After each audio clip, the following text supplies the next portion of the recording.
다 같이 사도신경으로 우리의 신앙을 고백하며 새벽 예배를 하나님께 드리시겠습니다. 전능하사 천지를 만드신 하나님 아버지를 내가 믿사오며 그 외아들 우리 주 예수 그리스도를 믿사오니 이는 성령으로 잉태하사 동정녀 마리아에게 나시고 본디오 빌라도에게 고난을 받으사 십자가에 못 박혀 죽으시고 장사한 지 사흘 만에 죽은 자 가운데서 다시 살아나시며 하늘에 오르사 전능하신 하나님 우편에 앉아 계시다가 저리로서 산 자와 죽은 자를 심판하러 오시리라. 성령을 믿사오며 거룩한 공회와 성도가 서로 교통하는 것과 죄를 사하여 주시는 것과 몸이 다시 사는 것과 영원히 사는 것을 믿사옵나이다. 아멘.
천대 십자가는 죄가 지고 가오리라.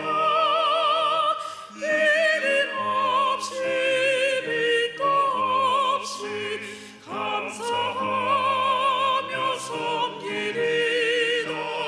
이름 없이 빛도 없이 감사하며 섬기리라. 오늘 우리에게 주신 하나님의 말씀은 예레미야 45장 1절에서 46장 12절까지의 말씀입니다. 제가 봉독하겠습니다. 유다의 요시야 왕의 아들 여호야김 넷째 해에 네리야의 아들 바룩이 예레미야가 불러주는 대로 이 모든 말을 책에 기록하니라. 그때의 선지자 예레미야가 그에게 말하여 이르되, 바룩아, 이스라엘의 하나님 여호와께서 내게 이같이 말씀하셨느니라. 내가 일찍이 말하기를 화로다. 여호와께서 나의 고통에 슬픔을 더하셨으니 나는 나의 탄식으로 피곤하여 평안을 찾지 못하도다. 너는 그에게 이르라. 여호와께서 이와 같이 말씀하시기를, 보라, 나는 내가 세운 것을 헐기도 하며 내가 심은 것을 뽑기도 하나니 온 땅에 그리하겠거늘. 내가 너를 위하여 큰 일을 찾느냐? 그것을 찾지 말라. 보라, 내가 모든 육체에 재난을 내리리라. 그러나 내가 가는 모든 곳에서는 내가 너에게 내 생명을 노량물 주듯 하리라. 여호와의 말씀이니라. 이방 나라들에 대하여 선지자 예레미야에게 임한 여호와의 말씀이라. 애굽에 관한 것이라. 곧 유다의 요시야 왕의 아들 여호야김 넷째 해에 유브라데 강가 갈그미스에서 바벨론의 느부갓네살 왕에게 패한 애굽의 왕 바로느고의 군대에 대한 말씀이라. 너희는 작은 방패와 큰 방패를 예비하고 나가서 싸우라. 너희 기병이여 말에 안장을 지워 타며 투구를 쓰고 나서며 창을 갈며 갑옷을 입으라. 여호와의 말씀이니라. 내가 본즉 그들이 놀라 물러가며 그들의 용사는 패하여 황급히 도망하며 뒤를 돌아보지 아니함은 어찌미냐. 두려움이 그들의 사방에 있음이로다. 발이 빠른 자도 도망하지 못하며 용사도 피하지 못하고 그들이 다 북쪽에서 유브라데 강가에 넘어지며 엎드러지는도다. 강의 물이 출렁임 같고 나일강이 불어남 같은 자가 누구냐? 애굽은 나일강이 불어남 같고 강물이 출렁임 같도다.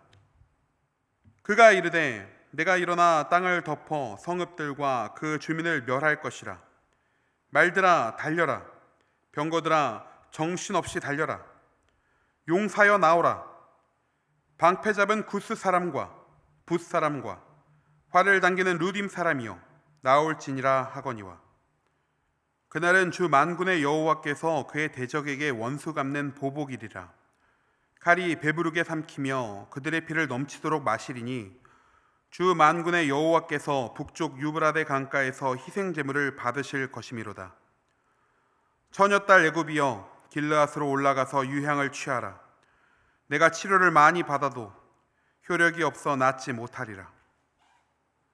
내 수치가 나라들에 들렸고 내 부르짖음은 땅에 가득하였나니 용사가 용사에게 걸려 넘어져 둘이 함께 엎드러졌습니다. 아멘. 함께할 예배를 위해서 다 함께 기도하시겠습니다. 하나님 아버지, 이 시간 우리를 예배의 자리로 불러주심에 감사드립니다. 이 예배가 주님께로 드려지는 우리의 전심의 예배가 될 수 있도록 우리를 인도하여 주옵소서. 영과 진리로 나 자신을 주께 드리며 주님 안에 거하는 이 시간 되기를 간절히 소망합니다. 특별히 말씀을 통해서 주의 뜻을 발견케 하여 주시고 그 뜻대로 살아가기로 결단하는 이 시간 될 수 있도록 인도하여 주옵소서. 이 예배의 시종을 주님 앞에 의탁드리며 살아계신 예수님의 이름으로 기도하옵나이다. 아멘. 할렐루야. 아멘. 오늘도 예배의 자리로 나오신 모든 성도님들을 주님의 이름으로 축복합니다. 오늘 우리가 함께 본 예레미야 45장 이후의 말씀은 그 중심 인물이 한 명 있습니다. 바로 바룩이라는 인물입니다. 그는 네리야의 아들로 학식이 풍부한 자였다 성경은 소개하고 있습니다. 특히 선지자 예레미야의 서기관으로서 그와 함께 운명을 같이 했던 신실한 동역자이기도 하죠. 우리가 새벽마다 예레미야의 말씀을 살펴보고 있으니 이 바룩이라는 이름이 제법 우리 가운데 익숙한 이름이기도 할 것입니다. 오늘 말씀 1절에 이렇게 기록합니다. 유다의 요시야 왕의 아들 여호야김 넷째 해에 네리야의 아들 바룩이 예레미야가 불러주는 대로 이 모든 말을 책에 기록하니라. 그때 선지자 예레미야가 그에게 말하여 이르되. 이 말씀에는 분명한 시제를 기록하고 있음을 볼 수 있습니다. 이미 이후의 이야기가 많이 진행이 되었는데 다시 앞으로 돌아간 것이죠. 여호야김 넷째 해. 이때는 바룩이 한창 예레미야가 불러주는 하나님의 말씀을 책에 기록하던 때였습니다. 그러던 중 예레미야가 글을 적고 있던 바룩을 향해 하나님의 뜻을 전하는 말씀이 바로 이 45장의 말씀인 것이죠. 당시 그는 나라가 멸망할 것을 예언하는 이 예레미야의 선포를 기록하여 동족들에게 배척을 받는 어려움을 당하고 있었습니다. 단순하게 생각하면 이 사람들이 듣기 싫을 만한 예언을 하고 있었으니 그럴만하다 생각될 수도 있습니다. 그러나 바룩의 입장에서는 좀 다르지 않았을까요? 하나님의 선지자를 도와 하나님의 뜻을 기록하고 선포하는 일, 한마디로 하나님의 일을 하는데 하나님의 백성이라고 자부하는 자들이 그 하나님의 뜻을 기록하는 자, 하나님의 일을 하고 있는 자를 배척하고 있는 것입니다.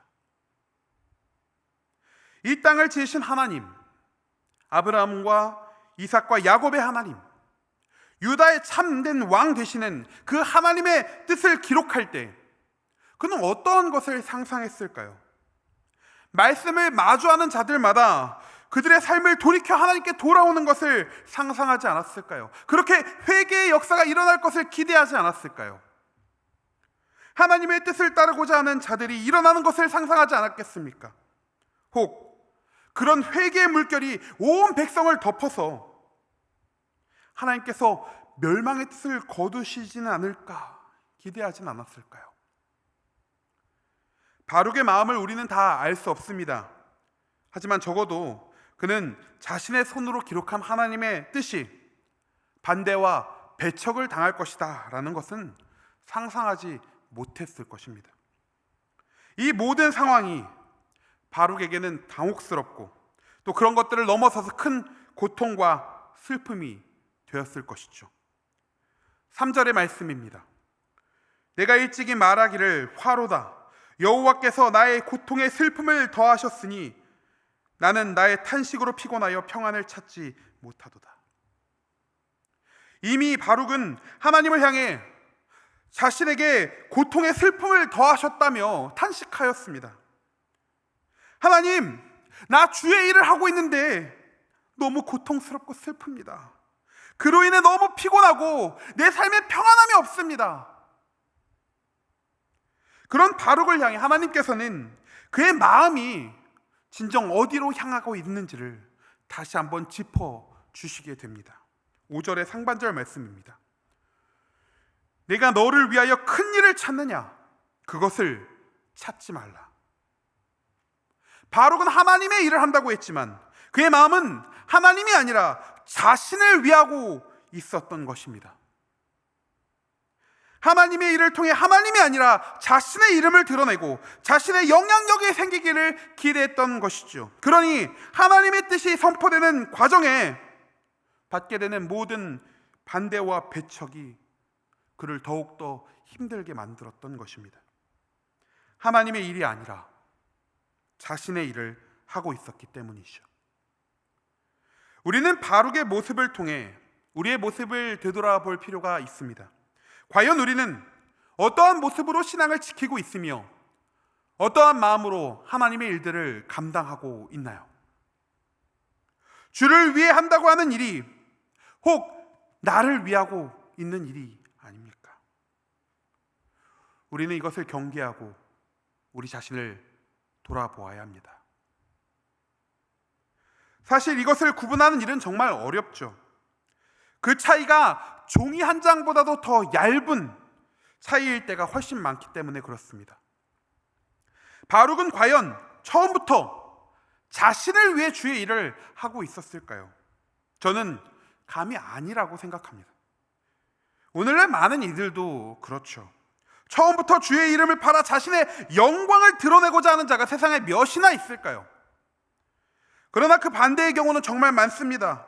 분명 주를 위해 했던 일인데 어느새 자신을 드러내고 그 모든 영광을 자신이 취하는 것을 우리는 종종 보게 되죠. 우리는 아닌가요? 우리가 교회에서 많은 역할들을 맡을수록 우리는 우리의 마음을 점점 지키기 어려워집니다. 더 많은 것들을 이루어 나갈수록 그렇습니다. 전심으로 주를 위해 무언가를 하다가도 순간순간 나를 드러내고 주의 영광을 가로채는 자신을 발견할 때가 얼마나 많은지 모르겠습니다. 주님은 우리의 이런 연약함을 너무나 잘 알고 계십니다. 그래서 바룩의 마음을 꿰뚫어 보시고 그에게 말씀하셨던 것처럼 오늘 우리에게도 말씀하시는 것입니다.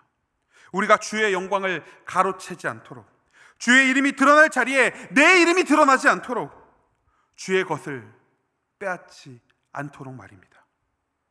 너를 위하여 큰 일을 찾느냐? 그것을 찾지 말라. 여러분들께서 주를 위해 삶을 살고 계시다는 사실을, 또 주를 위해 맡겨진 사역들을 충성스럽게 감당하고 있다는 사실을 누구도 의심하지 않습니다. 그 마음 우리 하나님께서도 잘 알고 계실 것입니다. 그렇게 우리는 더욱 주의해야 합니다. 주님보다 앞서려는 나의 교만한 자아가 드러나지 않도록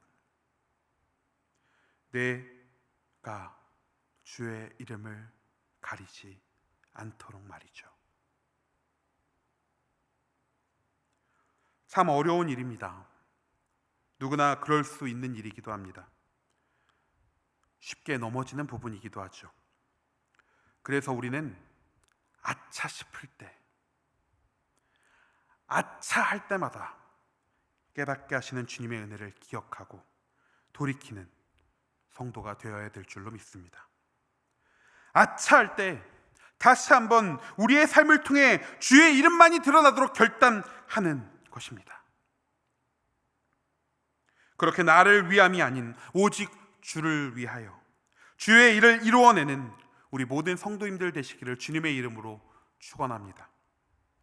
하나님께서는 이어서 이렇게 말씀하십니다. 5절 하반절입니다. 보라, 내가 모든 육체에 재난을 내리리라. 그러나 내가 가는 모든 곳에서는 내가 너에게 내 생명을 노량물 주듯 하리라. 여호와의 말씀이니라. 하나님의 일을 감당하던 바룩에게 하나님께서는 그가 어떤 오류를 범하고 있는지를 말씀하셨습니다. 그리고 또한 더 나아가 모두가 멸망하는 가운데 그에게 생명을 주실 것을, 그 모든 상황 가운데서 구원해 주실 것을 약속해 주십니다. 우리를 깨닫게 하시는 주님께서 불완전한 우리를 향해 여전히 구원의 팔을 펼치고 계심을 말씀하고 있는 것이지요. 우리의 연약함 때문에 주님은 우리를 쉽게 포기하지 않으십니다. 전심으로 주를 위해 살겠노라, 주의 일을 하겠노라 달려가다가 넘어지는 우리를 버려두지 않으신다라는 것입니다. 사랑하는 성도님들, 바룩에게 하셨던 주님의 말씀을 기억하며 주를 위해 살아가는 자들을 포기하지 않으시고 깨닫게 하시며 돌아오게 하시는 그 주님의 은혜를 기억하는, 그래서 날마다 주 앞에 자신을 점검하며 오직 주의 이름만을 드러내는 여러분들의 삶이 되시기를 간절히 주의 이름으로 축원합니다. 이 시간 다 함께 주기도문 하심으로 예배를 마치겠습니다. 하늘에 계신 우리 아버지여, 이름이 거룩히 여김을 받으시오며 나라가 임하시오며 뜻이 하늘에서 이루어진 것 같이 땅에서도 이루어지이다. 오늘 우리에게 일용할 양식을 주시옵고 우리가 우리에게 죄 지은 자를 사하여 준 것 같이 우리 죄를 사하여 주시옵고 우리를 시험에 들게 하지 마시옵고 다만 악에서 구하시옵소서. 나라와 권세와 영광이 아버지께 영원히 있사옵나이다. 아멘.